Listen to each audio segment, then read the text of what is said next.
Je veux vous parler dans cette capsule-ci du fait d'euthanasier les animaux ou les personnes âgées ou souffrantes. Je vous en parle parce que je vis actuellement beaucoup de peine à cause de ma chatte de presque 20 ans qui s'appelle Lichette, qui est en train de mourir. Elle n'en a plus que pour quelques heures, voire quelques jours tout au plus. Puis ça fait un petit bout de temps qu'elle est malade.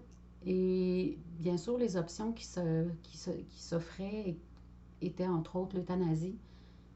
Et je vous épargne tous les détails, mais à un moment donné, j'ai pris la décision que j'allais aller jusqu'au bout, jusqu'à la mort avec elle et l'accompagner du mieux que je peux euh, en la rendant le plus confortable possible et en étant un support et un soutien au meilleur de mes capacités pour elle. Puis je me suis questionnée à dire, ben, t'es bien sans cœur. Est-ce que t'es sans cœur de la laisser souffrir ou de pas l'euthanasier? Parce que c'est un animal en fin de vie qui souffre. Puis j'ai beaucoup réfléchi là-dessus. Puis après ça, je me suis dit, ouais, mais est-ce qu'on euthanasie toutes les personnes âgées en fin de vie parce qu'elles souffrent et qu'elles sont malades?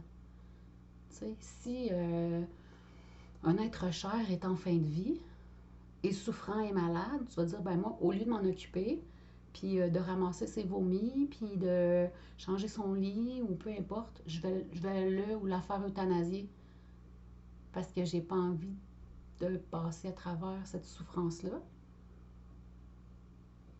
Ben, tu sais, dans notre vie moderne, on dirait qu'on n'a plus le contact avec ça.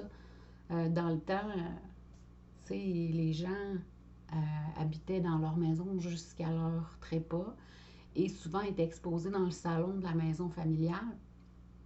Puis aujourd'hui, c'est plus comme ça. C'est comme si la mort puis la maladie s'étaient relayées comme aux oubliettes, un peu cachées dans un hôpital qu'on voit pas trop souvent. Puis, fait que ça nous a fait perdre contact avec cet aspect-là de la vie. Puis je suis pas sûre que c'est une bonne chose en fait. Alors c'est pour ça que j'ai pris la décision d'aller jusqu'au bout avec ma belle Lichette. Et c'est sûr que c'est pas sans peine et sans douleur et sans colère